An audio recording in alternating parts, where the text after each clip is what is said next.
What is the likelihood of the Pirates trading away Skenes?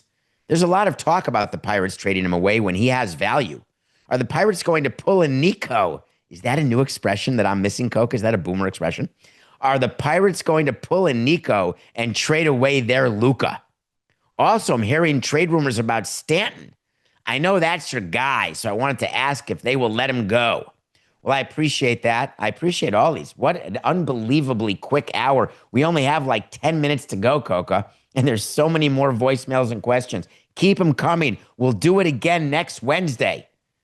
631-377-4869. Let's talk about Skenes.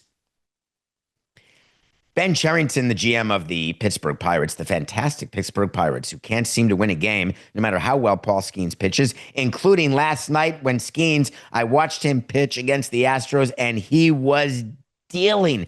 I'm talking about dealing, and let me just tell you what the result was, just so we're all clear on how it's going for the great Pirates. He went 8 innings, 3 hits, 1 run. You got to win that game, right? When your ace goes 8 innings, 3 hits, 1 run. Uh-oh. They scored a total of 0. They lost to the Astros 3-0.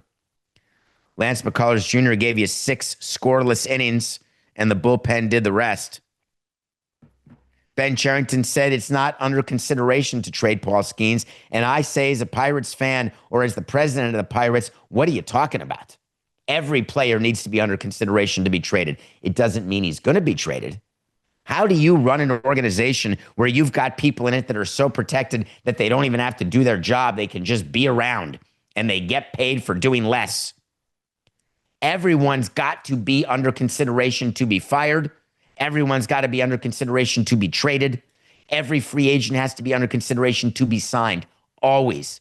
Why Ben Cherington would say, nope, not under consideration. Don't believe him. If someone walks in with a Juan Soto-like package, they are irresponsible. Second time this week I've said it to a front office. Maybe the people in Pittsburgh will get upset with me, but don't. It'd be irresponsible not to trade Skenes. You are not in a position where you're going to win with him, so you start the window over. You think the Marlins don't look back and say, God, I wish we hadn't signed Sandy Alcantara? He ends up being hurt. We pay him to be hurt. Now he's being paid to not perform very well. You can bet your sweet bippy that it is clear that whether you've got a pitcher that leads the league in quality starts, which Paul Skenes does, he's really good, folks, really good. Mitch Keller, a great top of the rotation. The problem is you have to know your team and know you don't have offense. If you know between Keller and Skenes you are 5-13, you know you're going to lose 90-plus games. Because the rest of the time, you've got Dewey, Grumpy, and Howe pitching for you. Is it pulling a Nico by trading Skenes? Let's be clear. Trading Luka Doncic. Boy, we've done it on this show so much, but I got to just reiterate in case there's so many new people watching and listening. What Nico Harrison did is he traded away a player who's 25 years old, who has a chance to be one of the great players of all time, but shows signs of being out of shape, shows signs of injury, shows signs of lack of defense, shows signs of may not be able to win around him. Would he be the only one? The world of sports is littered with amazing talents who don't have rings because they weren't able to make their teammates better or their teams just weren't good enough. The whole world of sports is littered with people who have been traded by front offices where it's been a huge mistake that they got traded.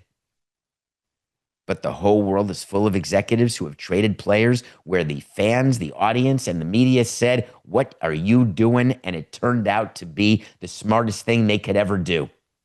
It's why when you are an executive, and this went on, Coca, this went on as it related to Kansas City and bringing up Jack 2 weeks early and having him get to arbitration a year early, and I'm getting crushed even by my friend Eric Hosmer. You don't know anything about anything. Whit Merrifield, players coming out and saying, how could you do it? Well, here's how, because it's business. Here's how, because you got to pay attention to when to sell high. All the geniuses out there, all of you think you're getting rich by trading, day trading, and all the things that you're doing with your investments. Guess what? You're not getting rich because you're buying high and selling low. It's the quickest way to lose all your money. It's the quickest way to lose 100 games. I've done it, folks. I have sold low and bought high in my career many times. It stinks.